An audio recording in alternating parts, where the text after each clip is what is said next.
प्यारे बच्चों, आज जो कहानी मैं आप लोगों के लिए लाई हूँ वो कहानी है एक अक्लमंद मेंढक की कहानी। किस तरह उसके तालाब में एक मुसीबत आई और उसने किस तरह अपनी जान बचाई, ये मैं आपको बताऊंगी इस कहानी में। तो चलिए कहानी को शुरू करते हैं। प्यारे बच्चों, एक बड़ा सा जंगल था। उस जंगल के अंदर एक बहुत ही गहरा तालाब था। उस तालाब में बहुत सी मछलियाँ, केकड़े और मेंढक रहा करते थे। उनकी जिंदगी बहुत ही खुशगवार और पुरसकून गुजर रही थी।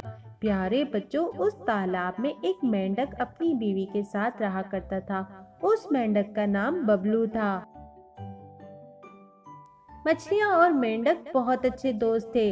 इन सब की जिंदगी बहुत ही अच्छे से गुजर रही थी कि एक दिन दो माहीगीर मछली पकड़कर दरिया से वापस आ रहे थे कि इनका गुजर उस जंगल से हुआ। शाम का वक्त था और हमेशा की तरह तमाम मछलियाँ और मेंढक आपस में खेल रहे थे। सोना और मोना भी बहुत सी दूसरी मछलियों के साथ खेल रही थी। वो सब हवा में ऊंची ऊंची छलांगे लगा रहे थे और एक दूसरे के पीछे भाग रहे थे। ये खूबसूरत मंजर देखकर माहीगिर हैरान रह गए और वहीं पर रुक गए। एक माहीगिर ने कहा कि ये कितनी खूबसूरत है, क्यों ना हम इन मछलियों को पकड़ लें। ये तालाब भी ज्यादा गहरा नहीं लगता। तो पहले माहीगिर ने कहा कि पहले ही बहुत देर हो चुकी है और हमारा सफर भी बहुत ज्यादा है। अभी चलो, लेकिन कल हम वापस जरूर आएंगे और इन तमाम मछलियों को हम पकड़ लेंगे। जब वो दोनों बातें कर रहे थे तो एक छोटा मेंढक वहीं तालाब के किनारे पर मौजूद था। मेंढक ने जब उन दोनों की बातें सुनी तो वो जल्दी से तालाब में गया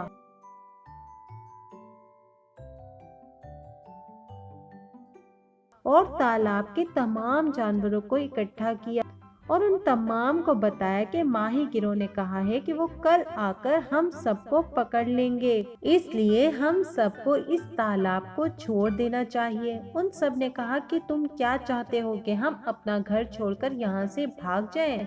इतने में सोना मछली बोली कि मैं जानती हूँ कि वो लोग वापस नहीं आएंगे। फिर एक दूसरा मेंढक बोला, अगर वो हमें पकड़ने के लिए वापस आएंगे तो मैं भागने के लिए बहुत चालें जानता हूँ और मेरे पास फरार होने के बहुत तरीके हैं। हम सब इन दो माहीगिरों की वजह से खौफजदा नहीं होंगे। मेंढक की बातों से किसी ने भी इत्तेफाक नहीं किया और सब ने कहा कि कुछ नहीं होगा। किसी ने भी उस मेंढक की बात नहीं सुनी। इतने में बबलू मेंढक बोला, आप सब लोग जो मर्जी कहें, मैं सिर्फ एक ही बात जानता हूँ कि हमें खतरा आने से पहले इस जगह को छोड़ देना चाहिए। लेकिन किसी ने भी बबलू मेंढक की बात नहीं मानी। बबलू मेंढक अपनी बीवी को लेकर महफूज जगह की तलाश में तालाब छोड़कर चला गया। तालाब की तमाम मछलियाँ, केकड़े और मेंढक इनके जाने पर हंसने लगे और बबलू मेंढक का मजाक उड़ाने लगे। प्यारे बच्चों, अगले दिन माहीगिर तालाब में वापस आए और अपना जाल डाला तो मोना मछली बोली, अरे ये जाल इतना मोटा है, काश मैं इसको काट सकती।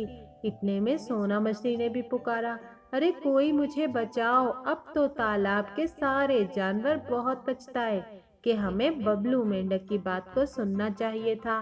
एक मछली बोली, अब हम सब बर्बाद हो गए, हमें अब कोई नहीं बचा सकता। प्यारे बच्चों, माहीगिरों ने उन सारी मछलियों, केकड़ों और मेंढकों को पकड़ लिया और तालाब की तमाम मछलियां, मेंढक और केकड़े एक बड़ी टोकरी में डालकर ले गए।